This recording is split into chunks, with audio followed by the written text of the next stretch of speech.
Hey everyone, and welcome to this explainer. Today, we're going to do something really cool. We're going to demystify the invisible infrastructure of the internet.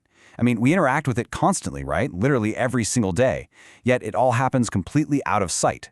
So let's make that hidden infrastructure visible and actually understandable by breaking down the absolute basics of computer networking. By the end of our time together today, you're going to have a rock-solid grasp on how all of this actually works. So, have you ever actually stopped to think about how every video you stream reaches your screen? Every single website you load up, every quick text you shoot over to a friend, all of that relies entirely on computer networking. It's the absolute backbone of our modern digital lives, and we're going to break down this massive, seemingly complex system right from scratch using totally relatable, everyday examples. Here is our roadmap for today. First up, what is a network? Second, network types and sizes. Third, the hardware making it work. Fourth, how your data travels. And finally, why this matters for you. All right, let's jump right into Section 1. What is a network? To really wrap our heads around this, we don't need to picture those massive, glowing server farms you see in movies. At its core, a network is simply a group of devices connected together to communicate and share information. That's really it. If you strip away all the complicated jargon, networking is just about connection and communication. Actually, your own living room is a perfect example of this. Think about your laptop, your phone, maybe a smart TV, and of course, your Wi-Fi router. When these everyday devices connect to that same router, they're talking to each other. They're sharing resources. Together, they form a basic local network. So, you know what? You've actually been the network administrator of your own living room without even realizing it. Moving on to Section 2, Network Types and Sizes. So networks physically scale up depending on what they need to do. At the absolute smallest level, we have a PAN, or Personal Area Network. Think of the Bluetooth connection between your wireless earbuds and your phone. It's tiny, it's just for you, right in your immediate physical space. Step it up one level, and we get the LAN, or Local Area Network. This is your home, a local school, or an office building. Zoom out even farther, and you hit the MAN, the Metropolitan Area Network, which connects networks across an entire city. And finally, the big one, the WAN, or Wide Area Network. This is the massive scale stuff. Networks connecting across multiple countries or even continents. And the internet itself? Well, that's just the ultimate global WAN. Okay, Section 3, hardware making it work. To make all this magical connection actually happen, we need to introduce the physical cast of characters. The 5 most common network devices you'll encounter are the router, the switch, the hub, the access point, and the modem. Each of these physical pieces of hardware plays a super specific role in making sure your digital requests go exactly where they need to go. Let's dive into the heavy hitters here and see what they actually do, using some pretty straightforward analogies. First, think of the router as the traffic director. Imagine a really busy intersection. The router stands right between your private, cozy home network and the wild public internet. It constantly looks at the data trying to leave your house, looks at the data trying to come in, and directs all of that traffic safely and efficiently to the right destinations.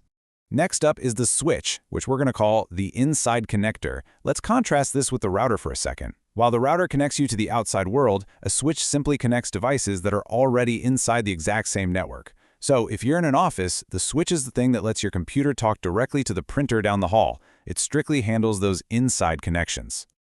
And then we have the modem, acting as the ISP bridge. The modem is the critical piece of hardware that officially connects your home to your Internet Service Provider, or ISP. Without the modem, that traffic director, your router, would have no bridge to cross to actually reach the broader internet. You absolutely need both. But here's a question. How do these devices know exactly who is sending and receiving what? Well, they use an IP address. Every single device on a network needs a unique identifier, something that looks like 192.168.1.10.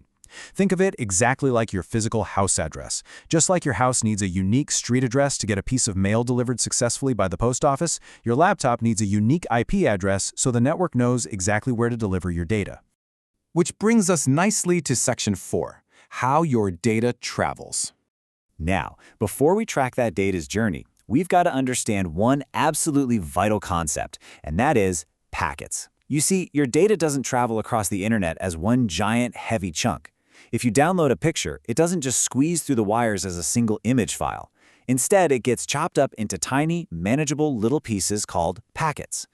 These small, broken-down packets travel rapidly across networks and are then perfectly reassembled at their final destination. It's kind of like mailing a Lego castle to a friend by sending it piece by piece in separate envelopes. Okay, let's actually follow the flow of those packets step by step. Let's say you search for something on Google. Step 1, the request starts right there at your laptop. Those packets instantly move to Step 2, your home router. The traffic director then sends them across the bridge to Step 3, your ISP. Your ISP launches them into Step 4, the vast global internet. They zip across the world to Step 5, a Google server. Google finds your search result, chops that answer into its own packets, and sends them rocketing all the way back through the internet, through your ISP, through your router, and finally to Step 6, right back to your laptop screen. And the craziest part? All of that happens in mere milliseconds. Finally, let's hit Section 5, why this matters for you. It's honestly breathtaking when you think about the sheer speed and scale of what's happening every single time you click a link. But bringing all these concepts back down to earth for a second, understanding these basics isn't just neat cocktail party trivia, it's highly foundational. Mastering what we just covered opens the door to incredibly valuable, high-paying tech careers. We're talking IT support, network administration, cybersecurity, cloud computing using platforms like AWS or Azure, DevOps, system administration. Every single one of these cutting-edge, in-demand fields requires a foundational knowledge of what a network is, what a router does, and how data travels. You are literally looking at the gateway to the modern tech industry right here. So I want to leave you with this final thought. Will you ever look at your blinking Wi-Fi router the same way again? I mean, it's not just some ugly plastic box sitting on a shelf collecting dust anymore, is it? It's your personal traffic director. It's a bridge to a global wide area network. It is a total marvel of modern engineering. The magic of the internet is actually just brilliant, structured networking. Keep exploring this stuff, keep asking questions, and the next time you stream a video, just take a second to appreciate the incredible, high-speed journey those tiny packets took just to reach your screen. Thanks so much for joining me on this explainer.